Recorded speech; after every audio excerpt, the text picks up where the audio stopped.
नमस्कार, आप देख रहे हैं न्यूज़ दुनिया, जहां आपको मिलती है देश दुनिया की सबसे बड़ी और भरोसेमंद खबरें सबसे तेज। चलिए शुरू करते हैं आज की बड़ी खबर। नमस्कार। आज हम वजीर एक्स से जुड़ी एक काफी जरूरी डेवलपमेंट पर बात करने वाले हैं। ये मामला है उनकी स्कीम ऑफ अरेंजमेंट का। मतलब आसान भाषा में समझे तो कंपनी को संभालने और जो क्रेडिटर्स हैं जिनका पैसा फंसा है उन्हें वो लौटाने का एक कानूनी प्लान। हमारे पास कुछ ताज़ा अपडेट्स हैं इसको लेकर, खासकर सिंगापुर हाईकोर्ट में जो चल रहा है उसके बारे में। तो आज हम इसी पूरी स्थिति को क्या कहते हैं परत दर परत खोलेंगे। कोर्ट में क्या हो रहा है, क्रेडिटर्स ने जो हाँ कहा है उसका असल मतलब क्या है, और सबसे बड़ा सवाल, पैसा वापस मिलने की क्या उम्मीद है, कब, कैसे। चलिए इसी की तह तक चलते हैं। शुरुआत करते हैं मौजूदा स्थिति से।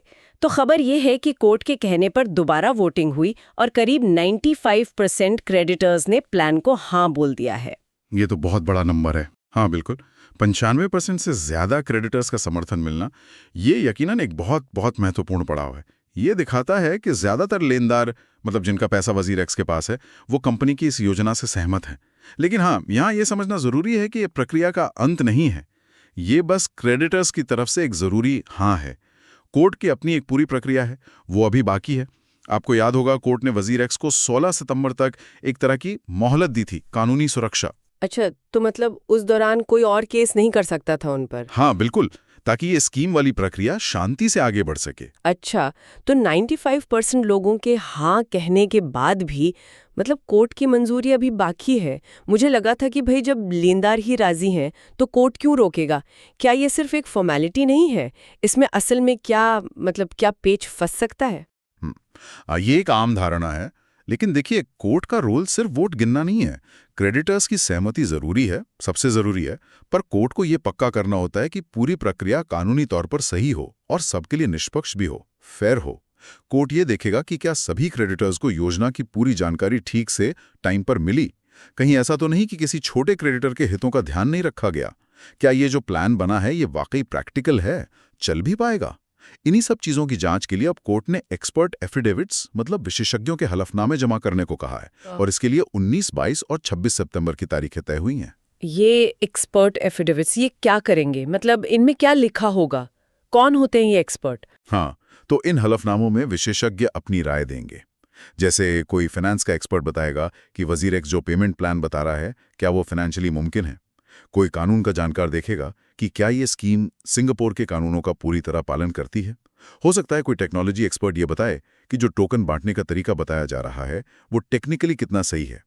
कोर्ट इन सभी रिपोर्टों को देखेगा, और अगर किसी क्रेडिटर ने कोई आपत्ति, कोई ऑब्जेक्शन उठाया है प्रक्रिया के दौरान, तो उस पर भी विचार करेगा।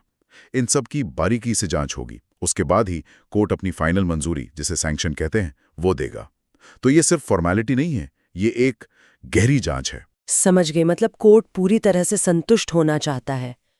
तो अब सबसे बड़ा सवाल, और यकीनन हर प्रभावित यूजर के मन में यही होगा, ये कोर्ट की फाइनल मंजूरी कब तक आ सकती है? क्रेडिटर्स, खासकर जो छोटे निवेशक हैं, वो तो बहुत बेसब्री से इंतजार कर रहे होंगे। हाँ देखिए, कानूनी मामलों में एकदम पक्की तारीख बताना तो हमेशा मुश्किल होता है। कई चीजें असर डाल सकती हैं।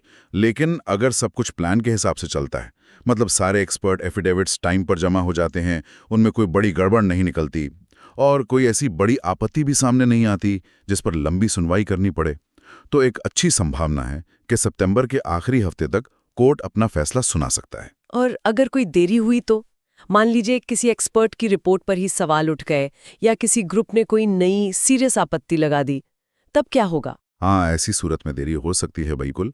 अगर एफिडेविट्स के फैक्ट्स पर ही बहस छिड़ जाए, या कोई आपत्ति इतनी अहम हो कि उस पर विस्तार से सुनवाई करनी पड़े, तो ये टाइमलाइन अक्टूबर के पहले हफ्ते या शायद उससे भी आगे जा सकती है। इसमें सिंगापुर कोर्ट का अपना शेड्यूल और उनके पास जो पहले से केस पेंडिंग हैं, उनका बोझ, मतलब बैकलॉग, वो भी एक फैक्टर है। हर कोर्ट के पास लिमिटेड टाइम होता है। तो अगर प्रैक्टिकली देखें तो सितंबर अंत या अक्टूबर की शुरुआत का अनुमान रखना ठीक है।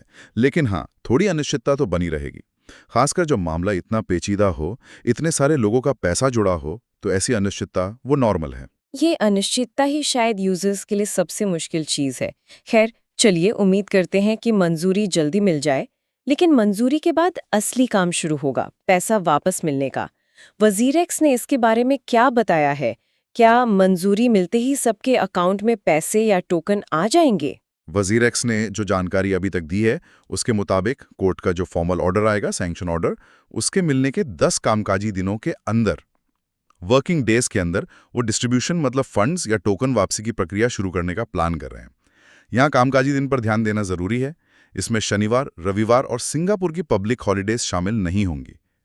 तो मोटे तौर पर कहें तो कोर्ट के ऑर्डर के बाद प्रक्रिया शुरू होने में करीब 2 हफ्ते लग सकते हैं।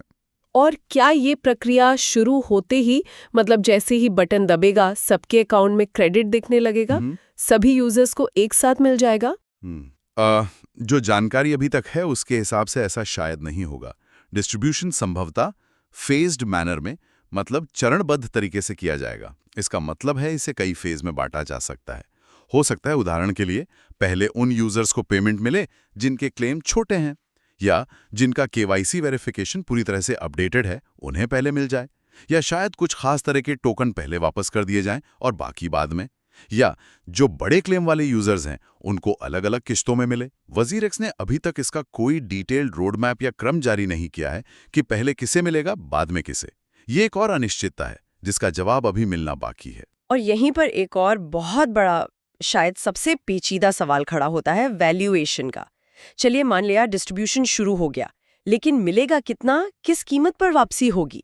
जब से ये ट्रेडिंग रुकी है तब से तो क्रिप्टो बाजार में जबरदस्त उतार चढ़ाव आया है। कीमतें गिरीं, फिर कुछ बढ़ीं। तो किस दिन की कीमत को बेस माना जाएगा? ये तो लाखों का सवाल है। फिलहाल अनसुलझा पहलू है। डिस्ट्रीब्यूशन किस वैल्यूएशन पे होगा, मतलब टोकन की कीमत किस तारीख के हिसाब से तय होगी, ये अभी तक साफ नहीं है। और जैसा आप कह रही हैं, क्रिप्टो बाजार की जो अस्थिरता है, जो वॉलेटिलिटी है, वो इसे और भी मुश्किल बना देती है। सोचिए, क्या कीमत उस दिन की मानी जाएगी जिस दिन ट्रेडिंग बंद हुई थी, या जिस दिन स्कीम को क्रेडिटर्स ने हाँ कहा, या जिस दिन कोर्ट ने फाइनल ऑर्डर दिया, या फिर जिस दिन असल में डिस्ट्रीब्यूशन हो रहा है उस दिन की? इन सभी तारीखों पर एक ही टोकन की कीमत में जमीन आसमान का फर्क हो सकता है। इसे थोड़ा और आसान भाषा में समझा सकते हैं। जैसे मान लीजिए किसी ने कोई टोकन 100 रुपए का खरीदा था, ट्रेडिंग रुकी तब वो 50 का रह गया, कोर्ट का फैसला आया तब शायद 70 का हो गया। तो अब उसे 100, 50 या 70 किस हिसाब से वापसी मिलेगी? बिल्कुल यही सवाल है, और इसका जवाब अभी किसी के पास नहीं है। वो रियल वैल्यू क्या मानी जाएगी, यही तय करेगा कि यूजर के हाथ में असल में कितना आ रहा है। हो सकता है किसी यूजर को उसके टोकन वापस मिल जाएं, लेकिन अगर वैल्यूएशन बहुत कम कीमत पर तय हुआ तो उसे भारी नुकसान हो सकता है, भले ही टोकन मिल गए हों। यही वजह है कि ये पॉइंट क्रेडिटर्स के लिए सबसे ज्यादा चिंता का विषय है, और इसी पर सबकी नजरें टिकी होंगी। वजीरेक्स की स्कीम में इस पर क्लैरिटी आनी बहुत जरूरी है। तो कुल मिलाकर मंजूरी के इतने करीब होने के बावजूद तस्वीर अभी भी काफी धुंधली है। कई अहम सवाल अभी भी हवा में है। एक तरफ 95% क्रेडिटर्स की सहमति है, दूसरी तरफ कोर्ट की जांच है, और ये वैल्यूएशन जैसे बड़े मुद्दे हैं जो अनसुलझे हैं। यूजर्स के लिए ये स्थिति वाकई असमंजस भरी होगी। बिल्कुल। अगर हम अब तक की बातचीत का सार निकालें तो कुछ मुख्य बातें हैं जो अभी तय होनी बाकी हैं और जिन पर स्पष्टता आनी जरूरी है। 1. कोर्ट से अंतिम मंजूरी की पक्की तारीख। जैसा हमने बात की, सितंबर अंत या अक्टूबर की शुरुआत हो सकती है, पर निश्चित नहीं है। 2. डिस्ट्रीब्यूशन शुरू होने की प्रक्रिया का डिटेल्ड रोड मैप। वो 10 कामकाजी दिन वाली बात तो है, लेकिन ये होगा कैसे, किस क्रम में, कितना टाइम लगेगा पूरा होने में, क्या सबको एक साथ मिलेगा या फेज में? इसका कोई ठोस प्लान अभी सामने नहीं आया है। 3. और शायद सबसे महत्वपूर्ण, टोकन का वैल्यूएशन किस आधार पर और किस तारीख के हिसाब से तय होगा।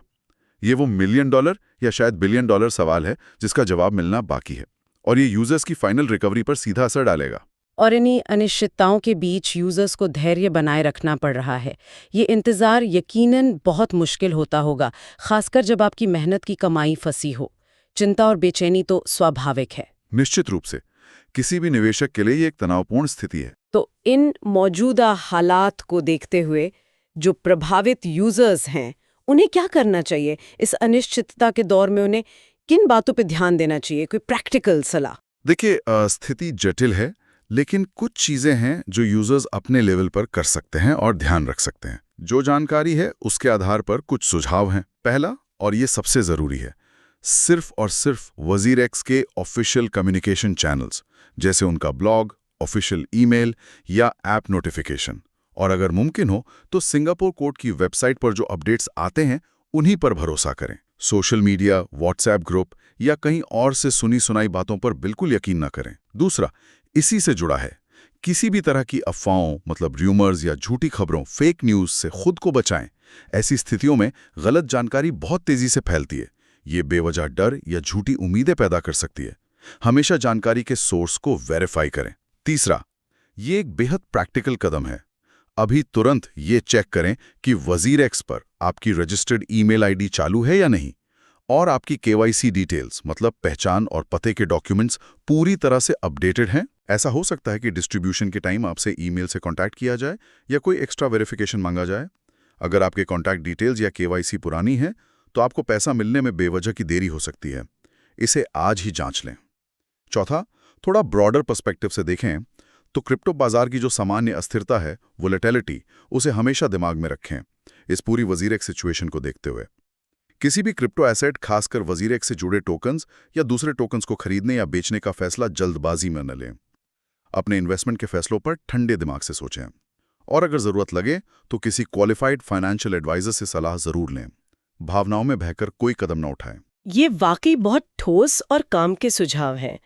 मतलब संक्षेप में कहें तो ऑफिशियल सोर्स पर टिके रहें, अपनी जानकारी अपडेट रखें, अफवाहों से बचें और बाजार की अस्थिरता को ध्यान में रखकर धैर्य और समझदारी दिखाएं।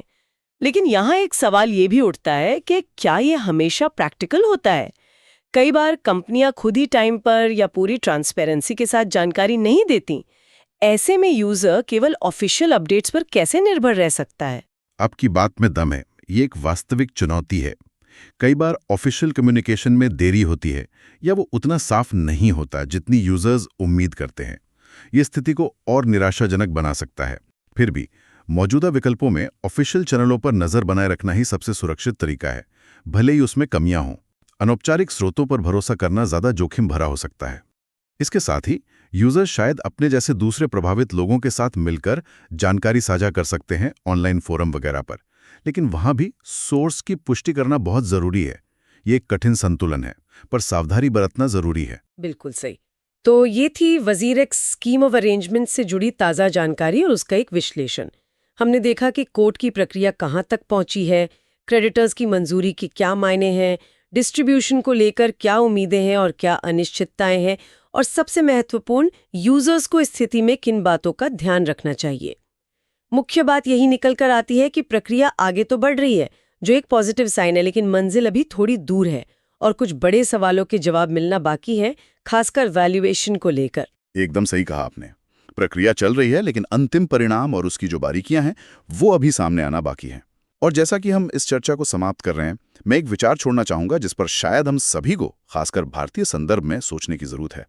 ये पूरा वजीर एक्स प्रकरण, ये क्रिप्टो एक्सचेंजों के कामकाज, उनके रेगुलेशन की कितनी सख्त जरूरत है, और सबसे बढ़कर निवेशकों के हितों की सुरक्षा, इन्वेस्टर प्रोटेक्शन, इसको लेकर क्या बड़े सवाल खड़े करता है। जब कोई एक्सचेंज इस तरह की मुश्किलों में फंसता है तो यूजर्स के फंड्स की सुरक्षा के लिए क्या पुख्ता इंतजाम होने चाहिए?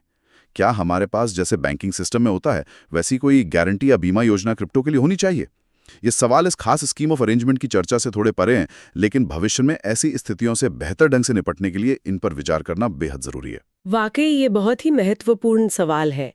ये घटना सिर्फ वजीर एक्स के यूजर्स के लिए ही नहीं, बल्कि पूरे भारतीय क्रिप्टो इकोसिस्टम के लिए, रेगुलेटर्स के लिए और भविष्य के निवेशकों के लिए सोचने का एक बड़ा मुद्दा है। उम्मीद है कि इससे सबक लेकर भविष्य के लिए बेहतर नीतियां और सुरक्षा उपाय बनेंगे। आज की इस गहरी बातचीत के लिए बहुत बहुत धन्यवाद। नमस्कार। आज हम वजीर एक्स से जुड़ी एक काफ़ी ज़रूरी डेवलपमेंट पर बात करने वाले हैं। ये मामला है उनकी स्कीम ऑफ अरेंजमेंट का। मतलब आसान भाषा में समझे तो कंपनी को संभालने और जो क्रेडिटर्स हैं जिनका पैसा फंसा है उन्हें वो लौटाने का एक कानूनी प्लान। हमारे पास कुछ ताज़ा अपडेट्स हैं इसको लेकर, खासकर सिंगापुर हाई कोर्ट में जो चल रहा है उसके बारे में। तो आज हम इसी पूरी स्थिति को क्या कहते हैं, परत दर परत